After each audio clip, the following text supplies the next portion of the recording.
जो आपने मुझे भारी सपोर्ट दिया, भारी बहुमत से आपने जिताया, इसके लिए आप सबको बहुत बहुत धन्यवाद।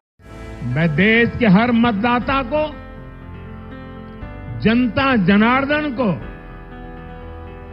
विजय के इस पावन पर्व पर आदरपूर्वक नमन करता हूं। हेलो वेलकम फ्रेंड्स, मेरे यूट्यूब चैनल पे आप सभी का स्वागत है।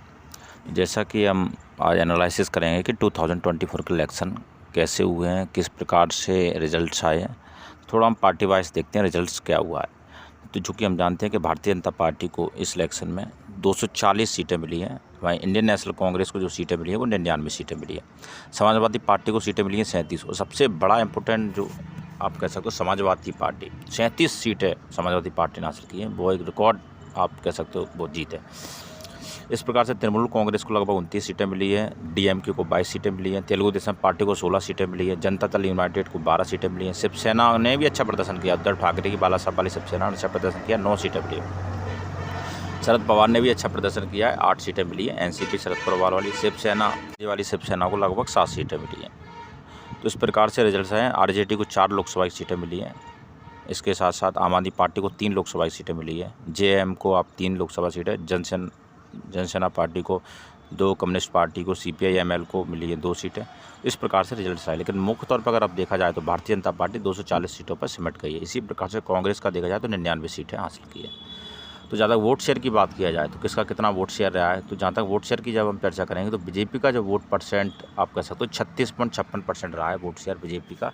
वहीं कांग्रेस का अगर वोट शेयर की हम बात की जाए तो कांग्रेस का जो वोट शेयर है वो बहुत इंप्रूवमेंट हुआ है पहले से।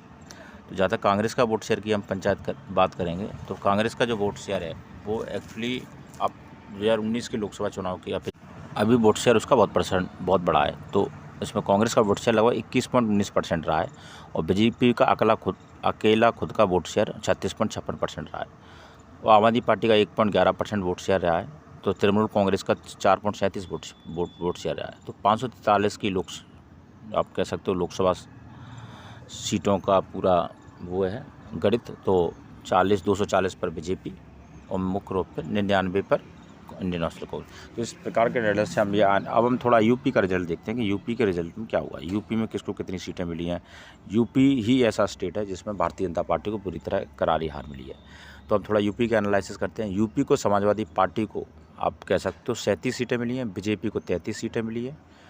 अब देखो सोच सकते हो समाजवादी पार्टी सबसे बड़ी पार्टी उभर के आई है यूपी में। आप इसका मतलब अखिलेश यादव का जो रैली किया, अखिलेश यादव ने स्ट्रेटजी से लड़ाई लड़ी है, राहुल गांधी ने जो गठबंधन किया है अखिलेश यादव के साथ यूपी में, तो वो कमाल कर गया। और 37 लोकसभा सीटें एसपी समाजवादी पार्टी ने जीती है। बीजेपी ने वहीं मैं कह सकता हूँ 33 लोकसभा सीटें जीती हैं। इंडियन नेशनल कांग्रेस ने भी 6 लोकसभा सीटें जीती है। इसके साथ साथ आरएलडी ने 2 लोकसभा सीटें जीती।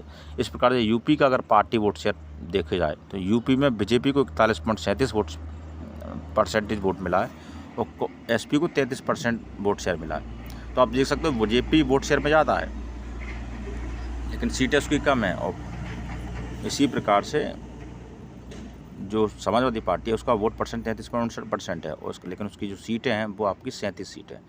तो ये क्लियरली रिजल्ट दिखाता है कि किस प्रकार से यूपी में एक प्रकार से बीजेपी की बहुत बुरी हार हुई है, जो हिंदुत्व का गढ़ है एक प्रकार से यूपी। तो यूपी हारने से ही शायद यही कारण है कि लोकसभा 240 पर बीजेपी सिमट गई। जहाँ तक राहुल गांधी जी की बात की है तो राहुल गांधी जी जो हैं उनकी जो इमेज थी, पप्पू की इमेज, वो भी इमेज इस लोकसभा चुनाव में एक प्रकार से पूरी तरह से हटी गई, क्योंकि इंडियन नेशनल कांग्रेस ने राहुल गांधी के नेतृत्व में जो सीटें जीती हैं वो कमाल हैं, रिकॉर्ड सीटें जीते हैं, मानना पड़ेगा। 99 लोकसभा सीटें इंडियन नेशनल कांग्रेस जीता है। इसका मतलब राहुल गांधी की जो भारत जोड़ो यात्रा है, राहुल गांधी ने जो मुद्दे उठाए हैं संविधान बचाने के, आरक्षण बचाने के, अग्निवीर योजनाओं ख़त्म करने के, इसके साथ ही साथ रोजगार, महंगाई, भ्रष्टाचार, हिंदू मुस्लिम, इन सभी विषयों पर जनता ने उनको प्रमुख रूप से वोट दिया है। और उन्होंने विशेष रूप से इस पर यूपी की जनता का ही बहुत बहुत धन्यवाद किया है, क्योंकि यूपी की जनता ने जिस प्रकार से कांग्रेस को और समाजवादी पार्टी को जो अपना बहुमूल्य वोट दिया है वो मानना पड़ेगा कि किसी प्रकार से भारतीय जनता पार्टी की हार का वही कारण बना है। तो देखते हैं क्या होता है अब आगे, कैसी सरकार, कौन मंत्री क्या बनता है। तो आप हमसे अपडेट रहिए। आपका बहुत बहुत धन्यवाद।